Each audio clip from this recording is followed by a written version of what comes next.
Our topic for today is all about properties of limits.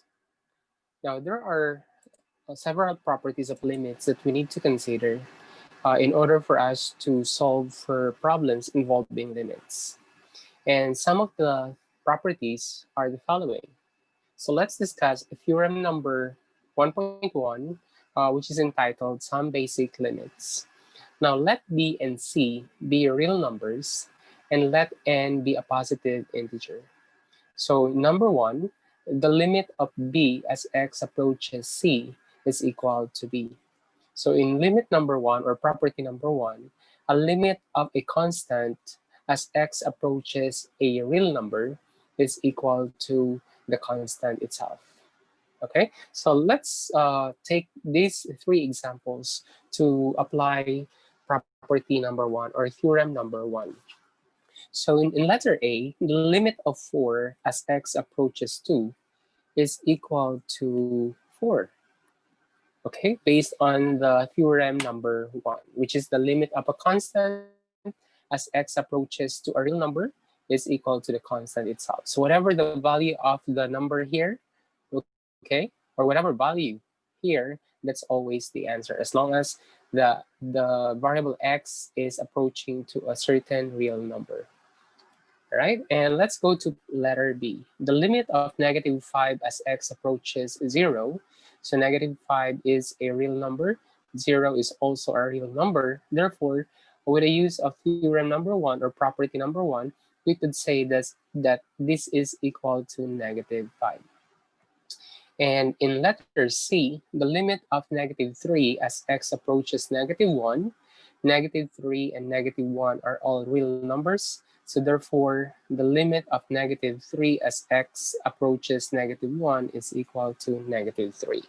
So that's the application, or that's how we apply property or theorem number 1. Now let's proceed to theorem number 2. Now in theorem number 2, it states that the limit of x as x approaches c, which is a real number, is equal to c. So whatever the value of c here, it will always be equal to c as long as this is equal to x. Okay, so let's apply theorem number 2 or property number 2. So in letter D, the limit of x as x approaches -2, then we just need to substitute the value of, -2 to x, and this is equal to -2. All right, with the use of property number 2. And in letter E, the limit of x as x approaches 0 is equal to 0 based on property number 2 again. And in letter F, the limit of x as x approaches 20 is equal to 20, since 20 is a real number. Okay, so these are the examples for theorem number 2.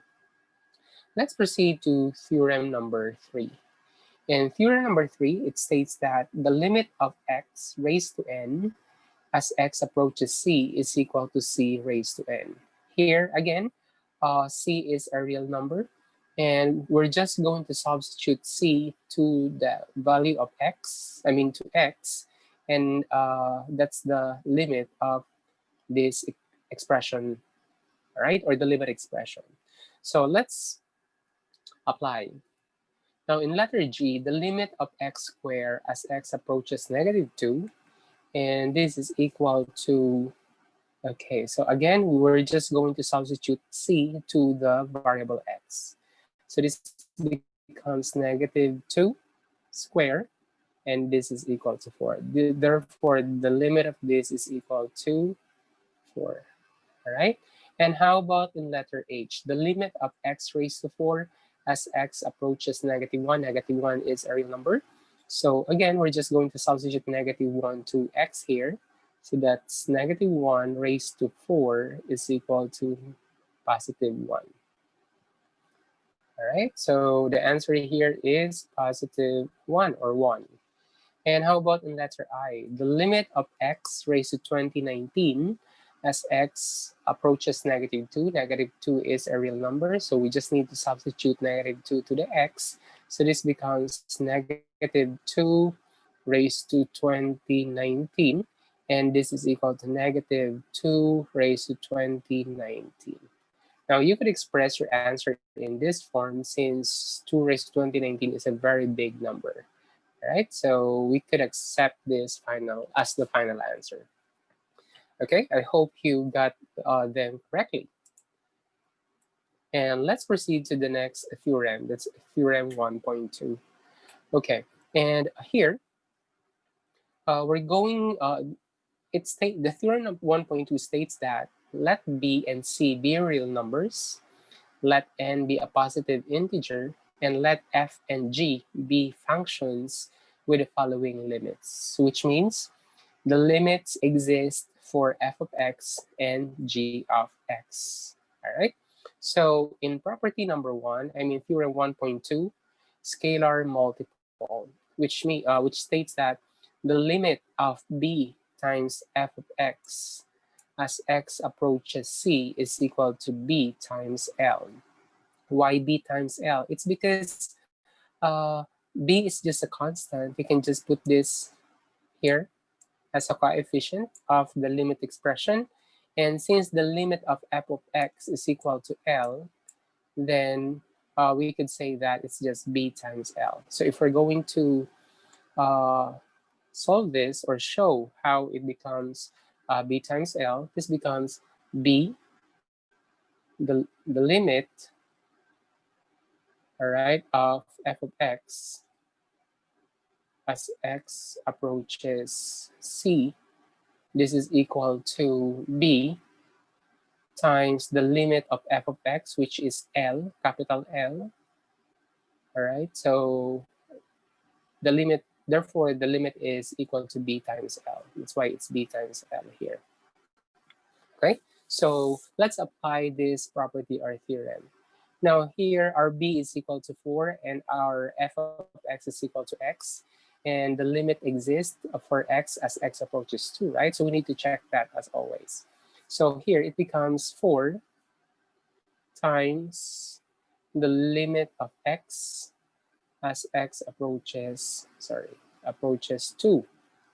So using the property of limit or the theorem of limits that we already discussed previously, we have 4. And what's the limit of x as x approaches 2?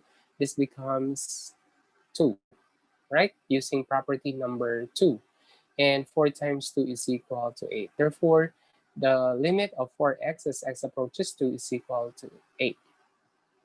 Okay, I hope everything is in good shape. And try answering letter B and try to pause this video and try to play it again once you have the final answer. And let's check if we will get the correct answer. So in letter B, the limit of negative 5x as x approaches negative 2. So again, negative 5 is the coefficient here. So we could say negative 5 times the limit of x as x approaches negative 2. So this becomes negative 5. And what's the limit of x as x approaches negative 2? That's just negative 2. So we just need to substitute negative 2 to the variable x here, okay, based on property or theorem number 2. And this is equal to positive 10. Therefore, the limit of negative 5x as x approaches negative 2 is equal to 10.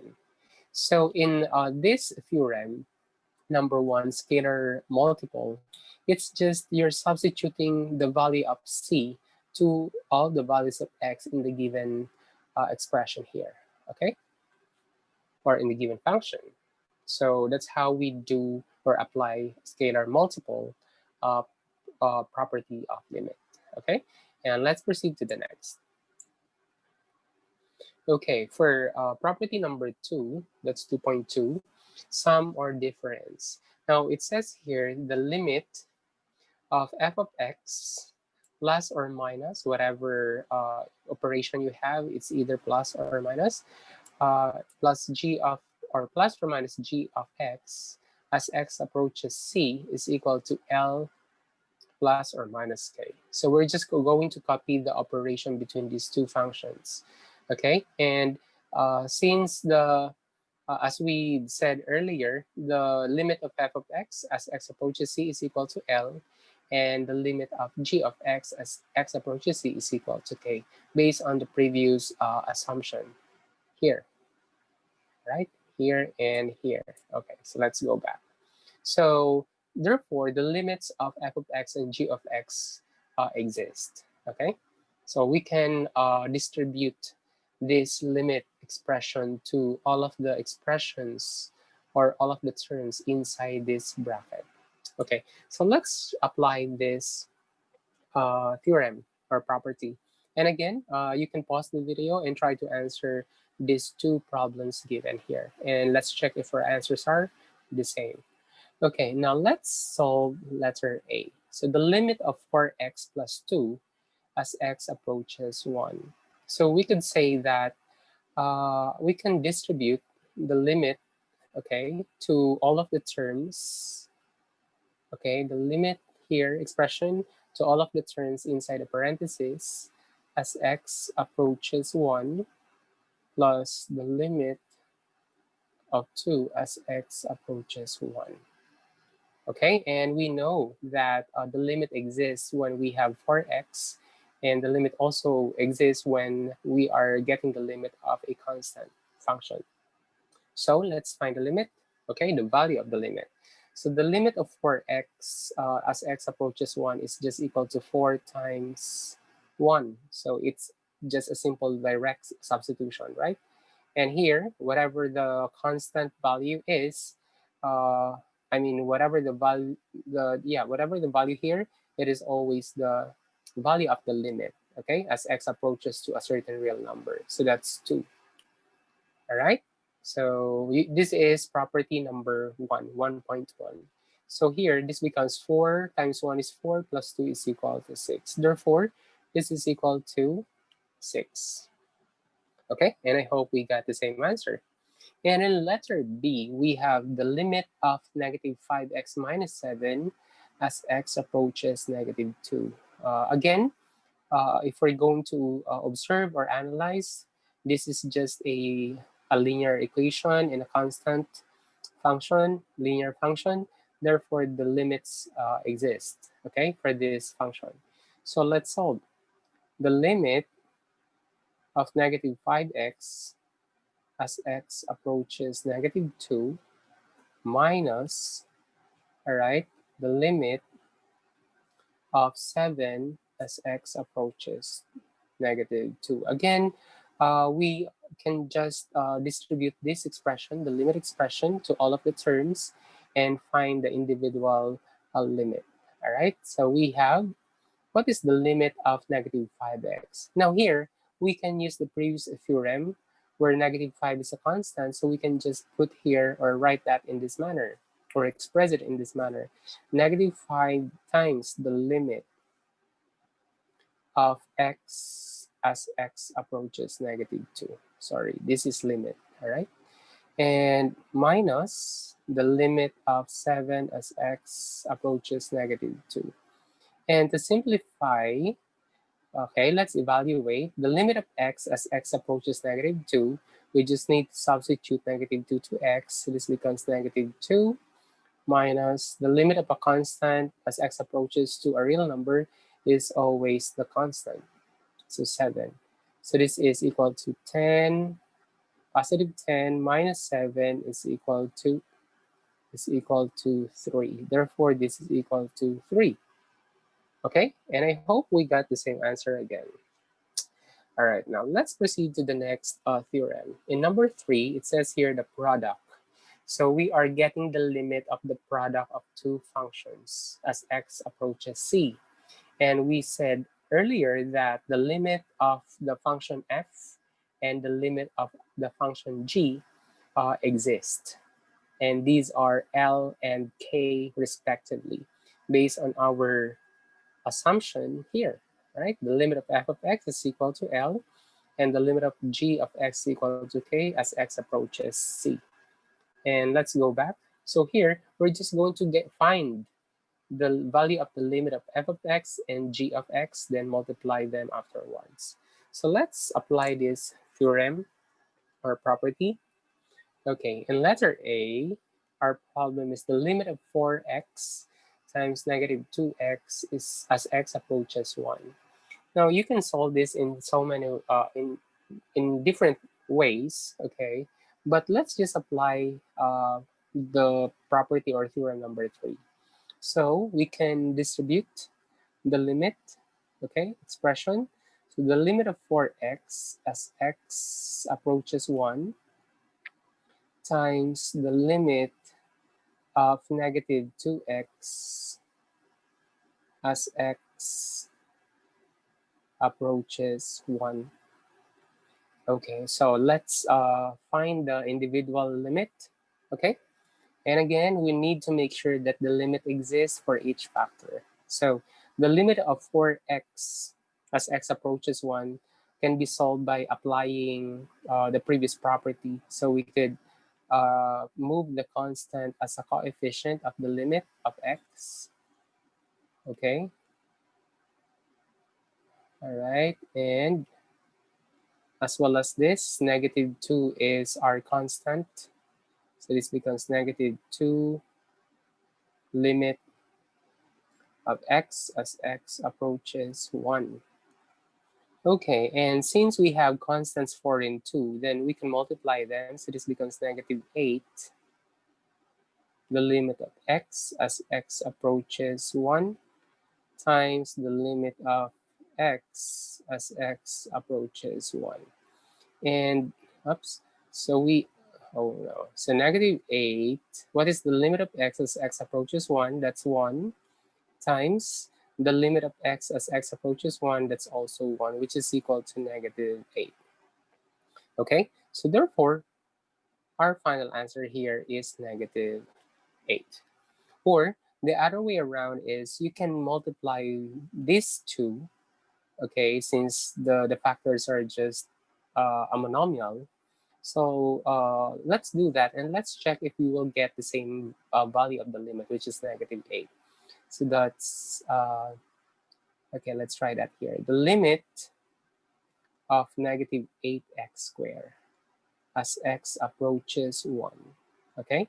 And negative 8 limit x squared as x approaches 1, oops.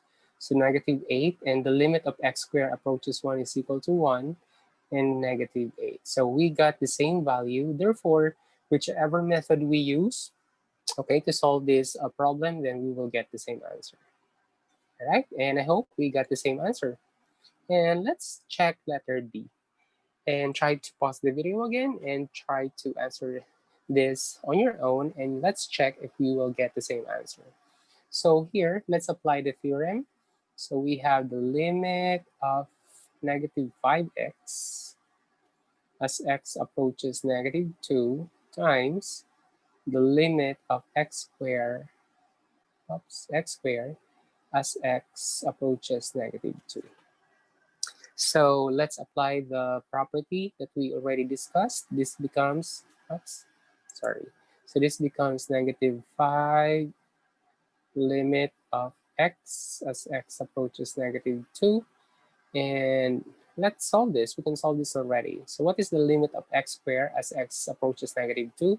This becomes negative 2 squared. So we just need to substitute negative 2 to the value to the x here as a base, okay? And copy the exponent. So we have, let's evaluate. So negative 5, what is the limit of x as x approaches? Oh, this is negative 2, sorry. Negative 2, that's negative 2. Based on Theorem 1.2 or number 2. Times negative 2 squared is just equal to 4.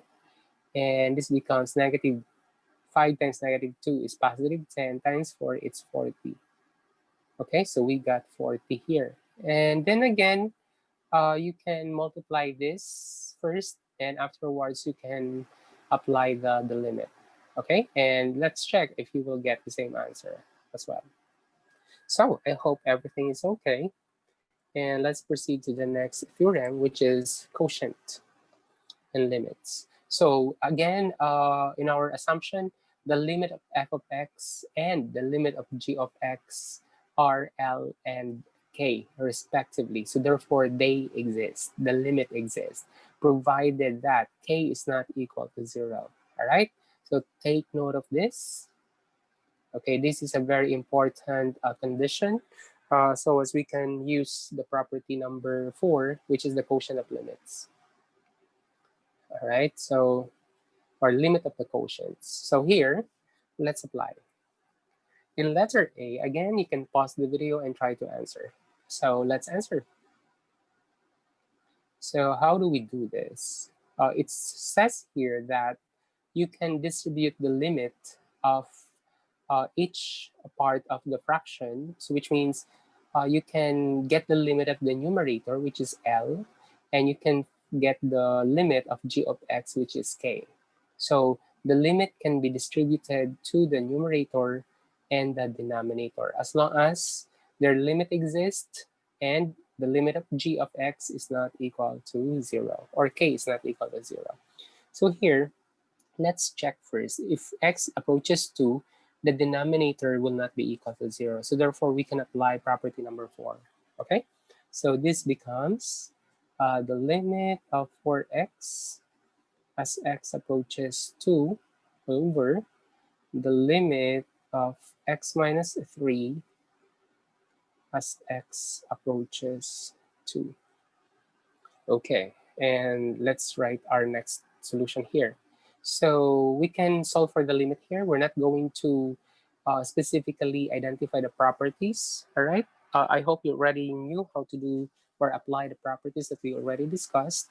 So let's evaluate. The limit of 4x is equal to, as x approaches 2, I mean, again, the limit of 4x as x approaches 2 is just equal to 4 times 2 over the limit of x minus 3 as x approaches 2 is just equal to 2 minus 3, right? So the denominator is not equal to 0. And this becomes 8, and this becomes -1. Therefore, the answer is -8. So the limit is equal to -8. Okay?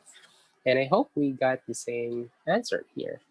And let's solve for letter B and try to answer this on your own first. So again, let's check if the denominator will result to 0 once we apply -2 to x.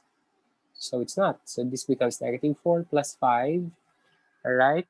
And it's not equal to 0. So therefore, we can apply property number 4. So that's the limit of -5x as x approaches -2 over the limit of 2x plus 5, okay, as x approaches -2. Make sure to put parentheses here such that we are so clear on which terms or term we're going to apply the limit to, okay? So this becomes, okay, let's find the limit here. So that's -5 times -2. Oh no, okay. And here, let's apply, just substitute. So that's 2 times -2 plus 5. And let's evaluate or simplify. That's 10. -2 times 2 is -4 plus 5. That's 1. Therefore, the answer is 10. Okay? So therefore, the answer here is 10. So the limit of -5x over 2x plus 5 as x approaches -2 is equal to 10. Okay? And again, I hope we got the same answer. And let's move on to example number 5, theorem number 5, and it's called power because we're dealing with powers, the letter N here. It's a power. So again, let's review. The limit of f of x is equal to L, right? As x approaches C, correct? That's the given at the very beginning. Okay, let's move on. Let's move back. Let's check this one. Okay, the limit of f of x as x approaches C is equal to L. And let's move on, go back to our problem. Here we go. So here, for you to get L raised to N, it's just like you take the limit of the function f. And after you evaluated the limit of the function of f of x, then just express it or raise it to N, right? Okay, so let's apply that property or theorem. So here, by following the power theorem of limits, we could say the limit of 2x as x approaches negative 2 raised to 3. There we go. So the limit expression here is distributed to the inner term, which is 2x. All right? And we just copied the power. Okay, that's what we did in this property or theorem. So let's evaluate. What is the limit of 2x as x approaches negative 2? So that's negative 2, 2 times negative 2 and raised to 3. So that's negative 4 raised to 3 is equal to negative 64. Therefore, the answer here is negative 64. Right? And I hope we got the same answer. And let's move on. So again, try to solve letter B on your own first. So let's apply the theorem. The limit of the cube of 5 minus x squared as x approaches negative 2. So here, same thing. We are going to distribute the limit here inside the, inside this expression. All right. So we have the the limit of 5 minus x squared. Oops. Here we go. Let me just erase that. Oh, sorry.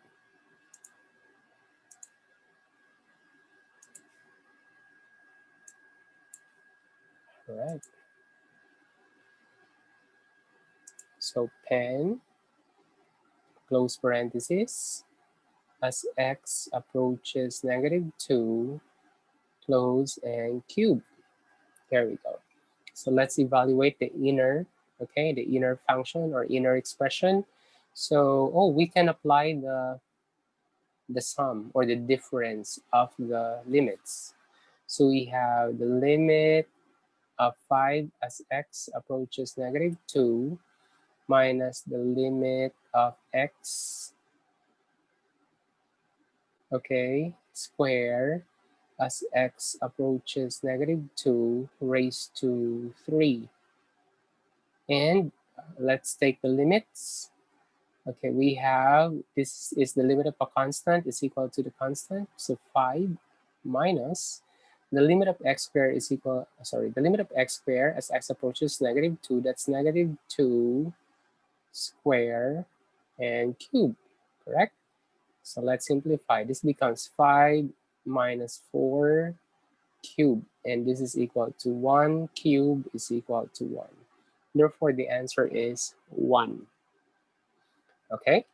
Or you can just, here at this stage or step of the solution, you can just substitute the negative 2 to the x squared here. So let's do that. That's method 2.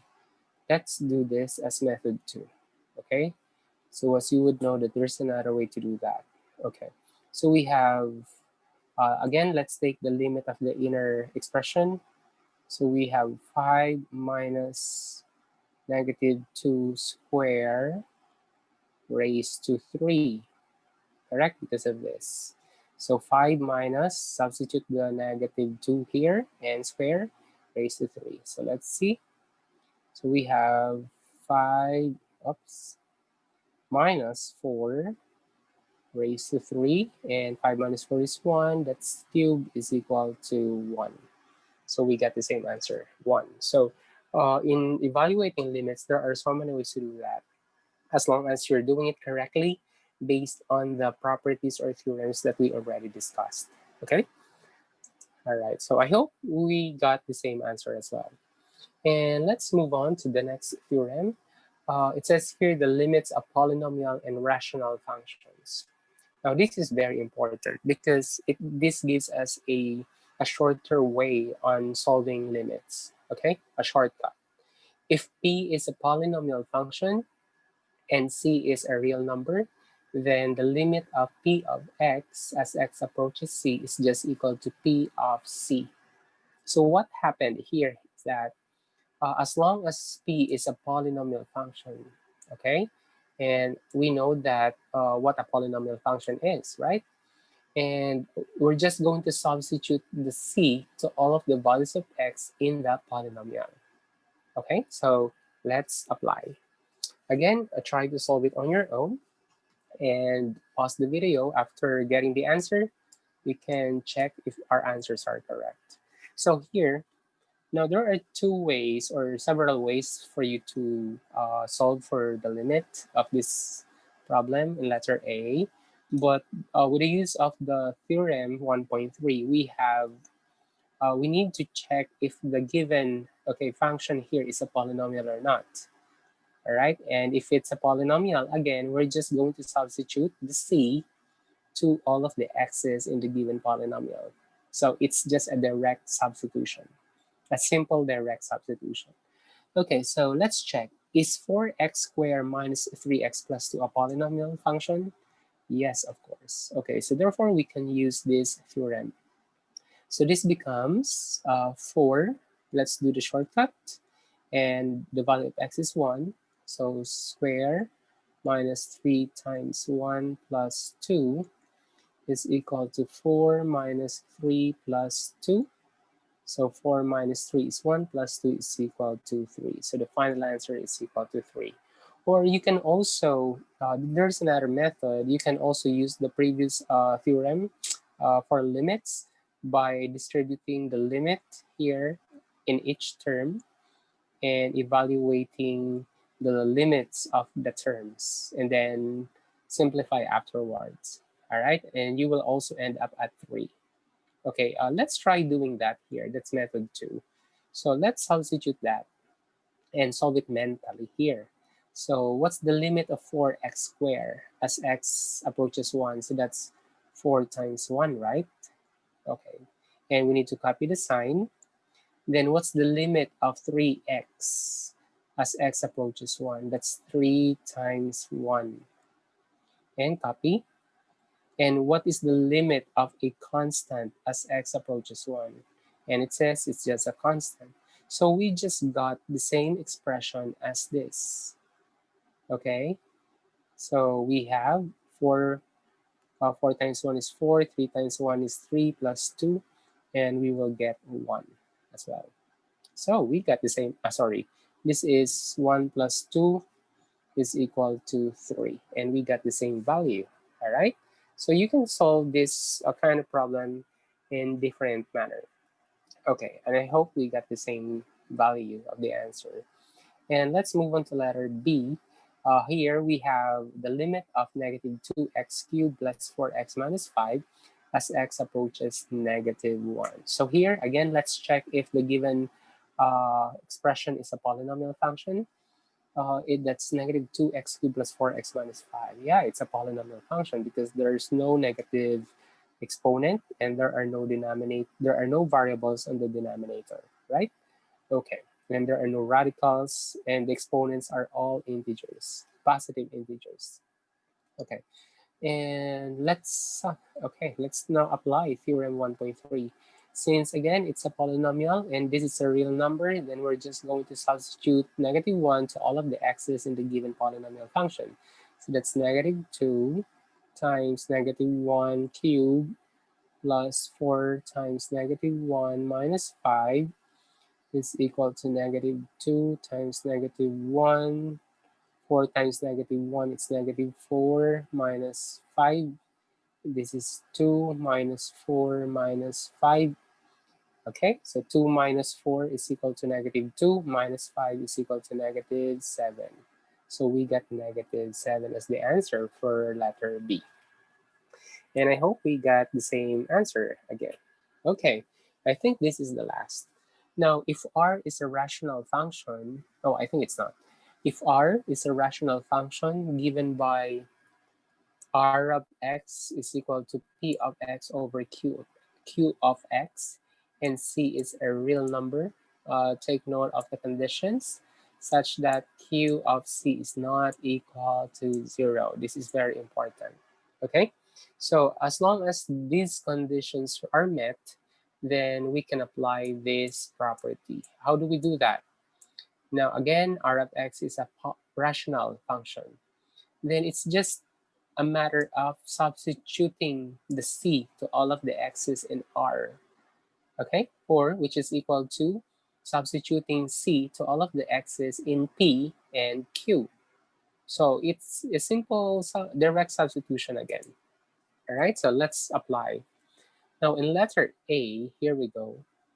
So this is not anymore a polynomial function. That's why we cannot use the previous theorem or property. So here, it was mentioned that R of X is a polynomial function. Let's check first that the denominator should not be equal to 0 when substituting the value of C. C is equal to 1, therefore 1 plus 1 is 2. Therefore, it can never be 0. So there's a chance that we can apply that.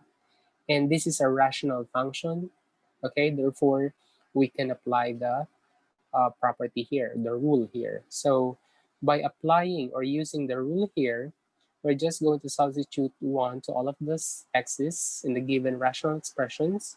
So that's 4, oh, sorry, 4 times, oh no, 4 times 1 square minus 3 times 1 minus 1 all over 1 plus 1. All right, so let's simplify. That's 4 minus 3 minus 1 all over 2. And oh, look at the numerator, it's 0. So 0 over 2 is equal to 0, equal to 0. All right, so therefore, the answer is 0. So look at this. Even if the numerator becomes 0 or is equal to 0, it doesn't really matter. What we are avoiding is to make the denominator equal to 0. All right, or else we will get undefined value. Okay, so in letter A, our answer is 0. So I hope we got the same answer again, and try to pause the video and answer this on your own. So let's solve.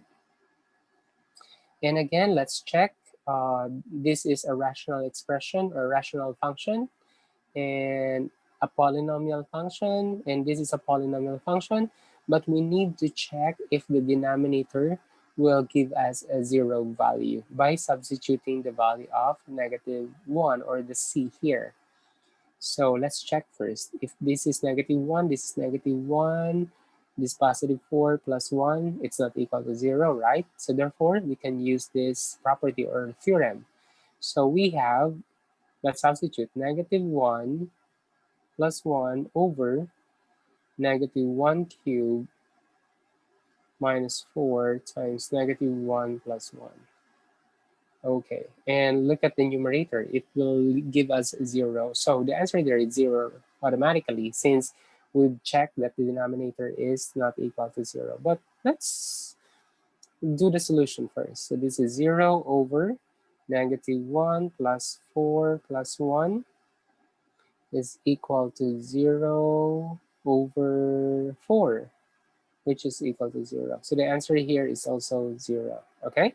So again, even if the numerator gives you a 0 value, as long as the denominator is not equal to 0, then you can still proceed with your solution by applying direct substitution to all of the values of x, okay, using C to be substituted to x's, okay?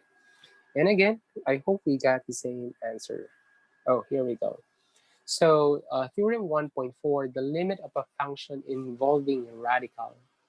All right, so let's read the theorem.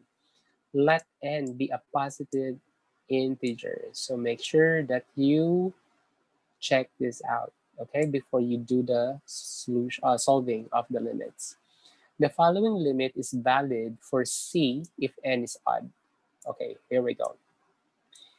N is odd and C is a real number, and valid for C greater than 0 if n is even, which means that we are talking about we are talking about here the real number values, okay?